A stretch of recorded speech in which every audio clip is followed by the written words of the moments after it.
नमस्कार दोस्तों, मैं हूँ दिनेश केवरा। बहुत-बहुत स्वागत है आपका इस कार्यक्रम के अंदर।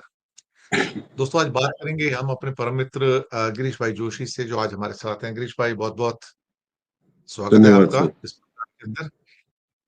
गिरीश भाई, खबर तो बहुत बड़ी है और मार्केट कोई इतना ज़्यादा रिएक्ट नहीं कर रहा है। उसका एक बहुत बड़ा कारण ये है कि शायद अ, 1 अगस्त से लागू नहीं होगा ये, जो सारा प्रोग्राम है। हो सकता है 2-4 दिन आगे-पीछे हो जाए। 25% प्लस पेनल्टी की बातें हो रही हैं। पेनल्टी तो क्लियर नहीं है अभी कितनी होगी, लेकिन होगी। और वो आज उसने ब्रिक्स की बात कर ली, ट्रंप ने आके। और एक और टर्मिनोलॉजी यूज कर ली कि India is a dead economy. ये तो भाई रोज जूते मार रहा है।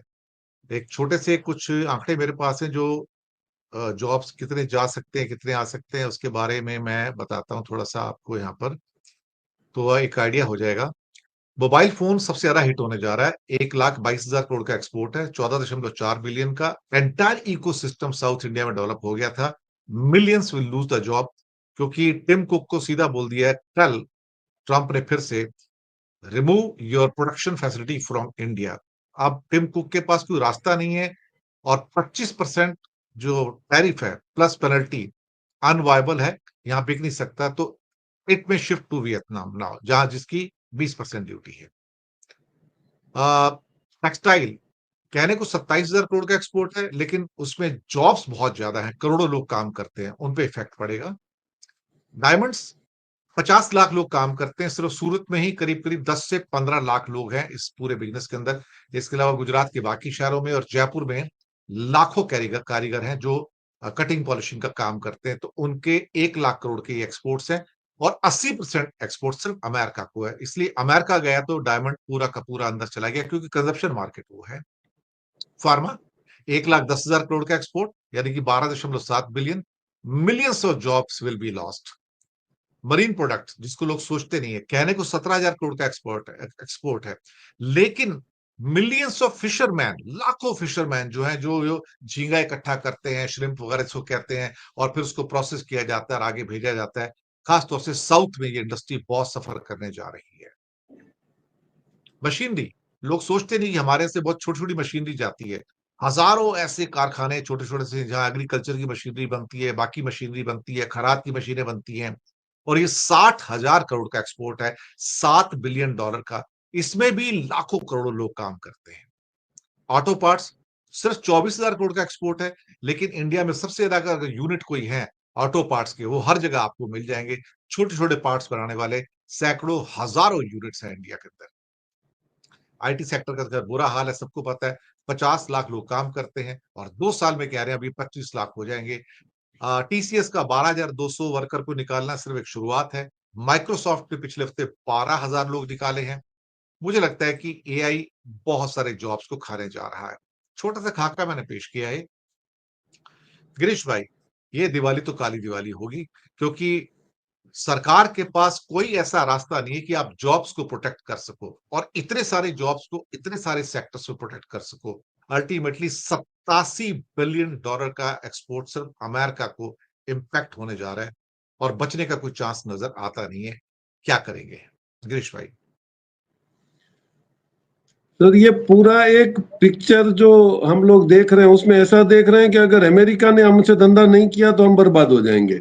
लेकिन अब पूरा वर्ल्ड सिनेरियो देखो तो उनका परसेंटेज ऑफ शेयर और टोटल ग्लोबल एक्सपोर्ट में हमारा क्या शेयर है, उसको आप कंपेयर करें तो it is not a very big thing. Alternate 2 से 3, मार्केट्स ऑलरेडी हमारा शेयर 2 से 3% है टोटल। टेम्पररी आपको सेटबैक होगा। आप देखिए, टोटल अगर वर्ल्ड ट्रेड में देखेंगे तो 17 टोटल जो हमारा 51% का जो ट्रेड है, उसमें अमेरिका का रोल 17% ही है। हमारा 34% तो ऑलरेडी दूसरी ऑल्टरनेट मार्केट में धंधा चल रहा है। अभी वाई वी आर फेलिंग, उसका रीजन सबसे बड़ा responsible is the government policy. आपने मेक इन इंडिया अनाउंस कर दिया, उसके लिए उसका बेस वैल्यू कुछ नहीं बनाया। आपने स्टार्टअप इंडिया करा, उसको आपने कोई रिलीजियसली सपोर्ट नहीं करा, क्योंकि ये this needs a policy support to stand bye.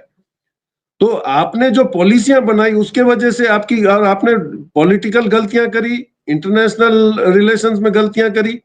जब चाइना पे सैंक्शन लगने जा रहे थे तो चाइना ने उस वक्त, आपको याद है, उसके फॉरेन मिनिस्टर ने बोला था कि 2 साल में शायद हम लोग 85% एपीआई इंडिया से इंपोर्ट कर रहे होंगे, वो इशारा था कि हम लोग एपीआई बंद करेंगे, आप लोग एपीआई को पिकअप करो।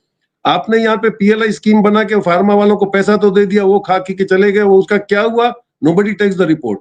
6,777 करोड़ जो आपने पीएलआई में दिए फार्मा यूनिट को, उसका क्या हुआ? अगर उस पर ही आप रिलीजियसली लगे रहते, आपकी ईडी और सीबीआई वहां पॉलिटिकल मोटिव की बजाय अगर ये इंडस्ट्रीज के पीछे लगती कि भाई आप रिलीजियसली आपने अपना रिपोर्ट सबमिट करो कि भाई आपने कितना फाइनेंसमेंट किया, कितनी आपने नौकरियां दी, ये this was a policy failure. और अभी अगर ट्रेड पे आते हैं तो आप देखिए मेजर हमारा जो ज्यादातर है वो दैट इज नेचुरल पर्ल्स में है, मिनरल फ्यूल्स, आयरन, स्टील, वो सारे का एवरेज 1 to 2 से लेके 3% तक ही आता है। बाकी की सारी मार्केट अभी वर्ल्ड मार्केट ओपन रही हुई है। और सबसे बड़ा एडवांटेज जो हम अभी देख रहे हैं, हम लोग डिस्कस कर चुके हैं, इस कि अफ्रीका का 1,40,00,000 का मार्केट बहुत जल्दी से ओपन हो रहा है क्योंकि वहां पे परचेसिंग पावर बढ़ रही है।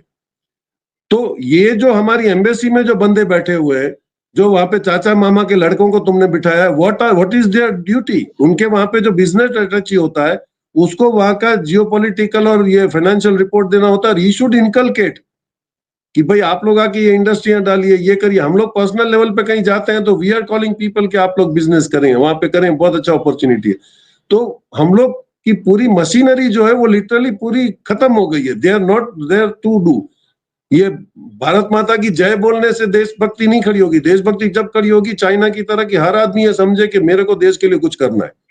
मैं एम्बेसी में बैठा हूं तो मैं इनकलकेट करूंगा, यहाँ पे आइए, अपॉर्चुनिटी है, we do the business, we do that.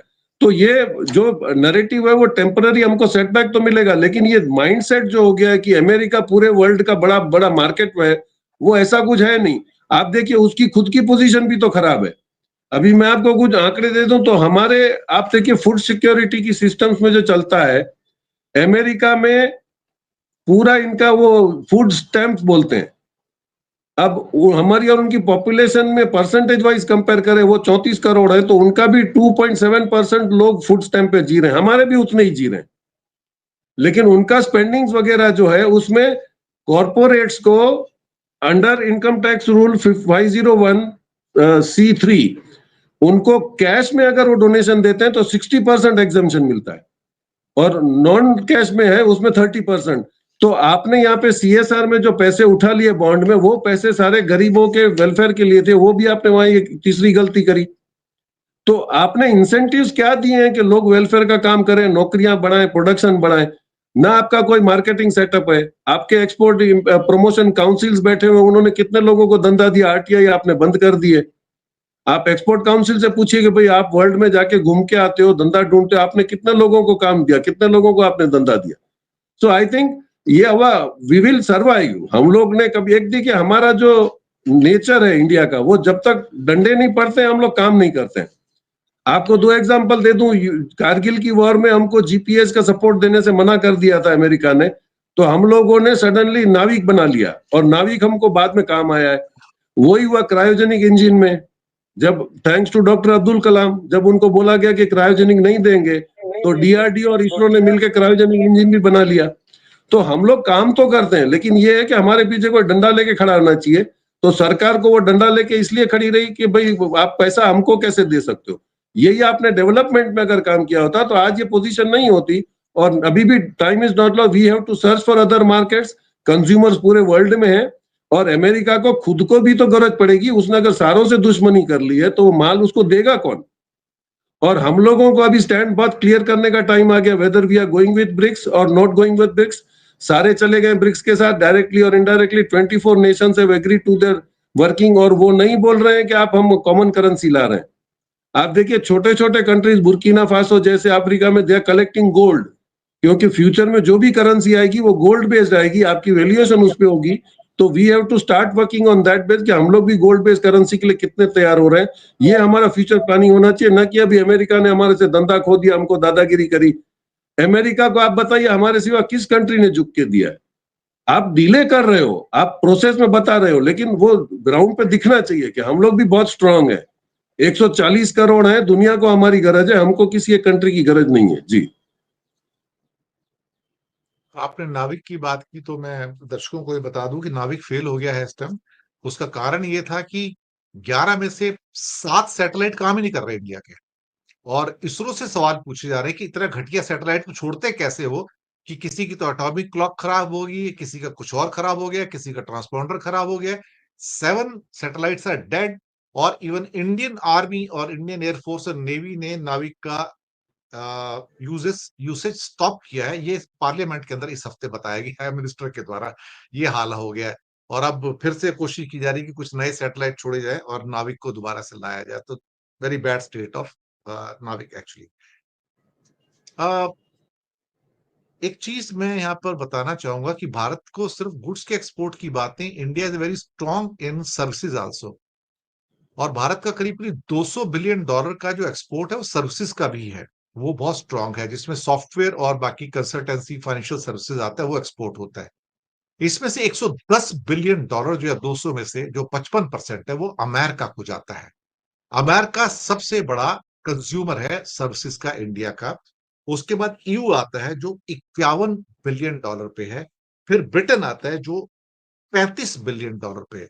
तो इसका मतलब है कि कुल मिला के अगर आप देखोगे तो $200 बिलियन में से जो $185 बिलियन सिर्फ यूरोप और अमेरिका है, सिर्फ तो बाकी दुनिया में कुछ है ही नहीं।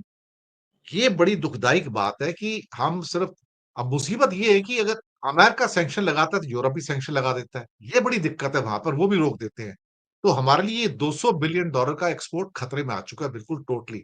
और साथ में अमेरिका ने अब गूगल को और माइक्रोसॉफ्ट सॉफ्ट को वेपनाइज कर दिया साहब। नायरा के साथ जो हुआ इस हफ्ते, उसको सोच के दिल कांप जाता है।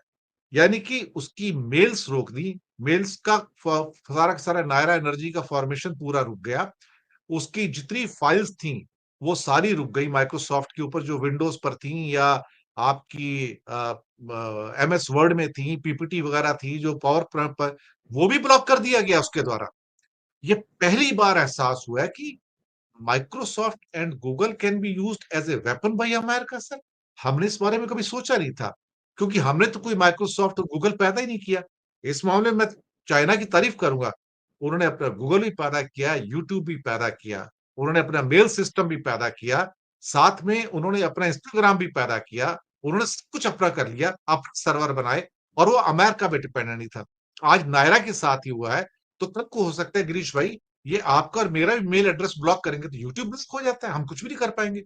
और हमारे जो ये प्लम्बर और कारपेंटर आईटी के, ये पिछले 30 सालों के अंदर एक भी प्लेटफॉर्म नहीं बना पाए जो हमारे फायदे का हो सर, गिरीश भाई। तो अब तो ये व्यापार बन गए हैं। तो हमको अमेरिका के कहने पे कभी भी हमको बंद कर सकते हैं तो सर, हम तो गुलाम हो गए ना। सर यही दुख की बात है। आपका माइक्रोसॉफ्ट इंडियन चलाता है, आपका फेसबुक इंडियन चलाता है, आपका ट्विटर इंडियन चलाता है। तो हम गूगल लोगों ने इंडियन जो, चलाता है। यस, तो हम लोगों ने अपनी क्यों नहीं सिस्टम खड़ी करी जो चाइना ने कर दिया है। चाइना पूरा इंडिपेंडेंट हो गया है। और अभी वो बाइडू और जीपीएस के बेस पे उसने जो ईरान को सपोर्ट करा और उसने जो पैलेस्टाइन में कमाल दिखाई है, this is the biggest lesson. हम लोग मजबूर क्यों है? आज भी हम लोग इसी चीज से डर रहे हैं कि कल अगर स्विफ्ट बंद हो जाता है तो हमारे सारे ट्रांजैक्शन खत्म हो जाएंगे। तो why are we so dependent? UPI हम लोगों ने ढूंढा है। हम लोग सेपरेट पोर्टल पे जाके हम लोग अगर ट्रांजैक्शन कर सकते हैं तो हमको इसको बढ़ावा देना चाहिए था। जहां जहां पे कंट्रीज में बैंकिंग सिस्टम्स की अभी डिमांड्स है, वहां पे जो अपकमिंग कंट्रीज है वहां पे आप जाइए, अपने पहले एस्टेब्लिश हो जाइए। आप कहीं नहीं जा रहे हो। आपने तो बाइडू को बैंड कर दिया दिखाने के लिए लाल आंख चाइना को, लेकिन उसमें आपने अपना ही नुकसान करवा लिया है। तो वही होता है, हम लोग ईमेल नहीं क्रिएट कर पाए। आज we have not been able to do our emails also. तो हमने इतने सालों में करा क्या जो हम विश्व गुरु की बात करते?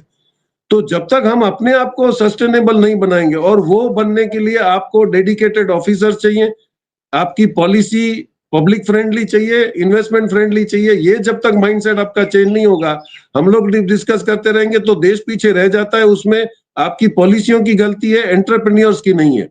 मैं आपको एक लाइव एग्जांपल दे दूं।